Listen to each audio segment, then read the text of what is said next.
नमस्कार, जीवन विकास या यूट्यूब चॅनलमध्ये आपलं खूप खूप मनापासून स्वागत।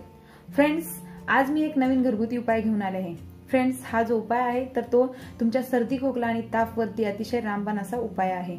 तर फ्रेंड्स, बऱ्याचदा काय होतं की वातावरणाच्या बदलामुळे व्हायरल इन्फेक्शनचा त्रास हा आपल्याला होत असतो। त्यासोबतच खोकल्याची अनेक कारणे असतात। ऍसिडिटीमुळे देखील खोकला, सर्दी, ताप हे आपल्याला होत असतं।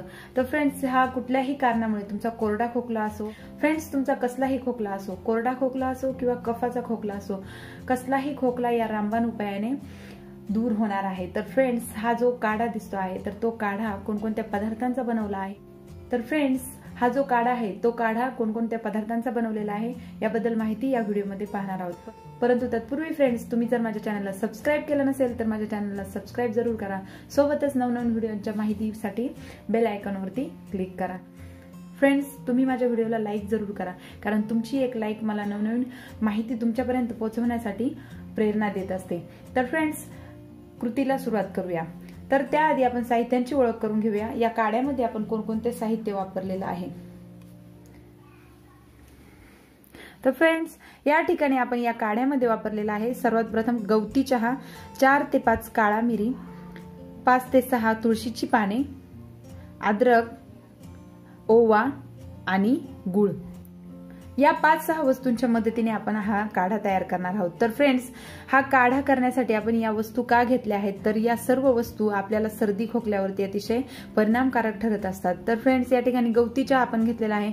तर जर तुम्हाला व्हायरल इन्फेक्शनमुळे ताप आला असेल तर तापावरती गवती चहा अतिशय फायदेशीर आहे। गवती चहाच्या आरोग्याच्या दृष्टीने अनेक फायदे आहेत, परंतु तापासाठी आणि खोकल्यावरती अतिशय रामबाण उपाय म्हणून गवती चहाचा आपण वापर करू शकतो। त्यासोबतच काळा मिरी आणि तुळस या दोन्ही गोष्टींमध्ये अँटीबॅक्टेरियल, अँटी फंगल प्रॉपर्टीज असतात आणि अँटीऑक्सिडंट मोठ्या प्रमाणावर असतात आणि म्हणूनच या ठिकाणी काळा मिरी आणि तुळशीची पानं आपण या काढ्यासाठी वापरलेली आहेत।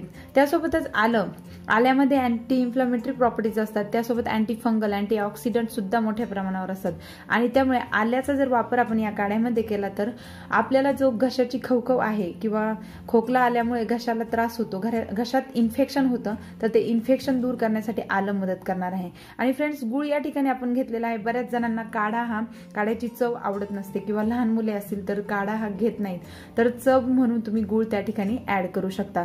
तर फ्रेंड्स, आता आपण हा काढा उकळायला ठेवूया। परंतु काढा करण्याची एक पद्धत आहे, जसं की 3 कप जर तुम्ही पाणी घेतलं तर त्याचं 1 कप होईपर्यंत हे सगळे पदार्थ उकळू द्यायचे आहेत, कारण या सर्व पदार्थांतील अर्क त्या पाण्यामध्ये उतरला पाहिजे आणि मगच आपल्याला फ्रेंड्स त्याचा फायदा हा होणार आहे। म्हणूनच फ्रेंड्स, हा जो काढा आहे तो तयार करायला सुरुवात करूया। तर फ्रेंड्स, या ठिकाणी एका पातेल्यामध्ये मी 3 कप पाणी घेतलेलं आहे आणि या पाण्यामध्ये किसलेला अद्रक, तुळशीची पाने, काळा मिरी, गवती चहा, ओवा, चिमूटभर ओवा मी या ठिकाणी घेतलेला आहे आणि गूळ, हे सगळं मिश्रण या पातेल्यात टाकलेलं आहे आणि आता आपण हे चांगलं उकळून घेणार आहोत। या ठिकाणी काढा हा उकळायला ठेवलेला आहे आणि पूर्ण या सर्व पदार्थांचा अर्क त्या पाण्यात उतरेपर्यंत आपल्याला हे मिश्रण उकळू द्यायचं आहे आणि 3 कपाचं 1 कप पाणी होईपर्यंत आपल्याला हे काढा उकळू द्यायचा आहे।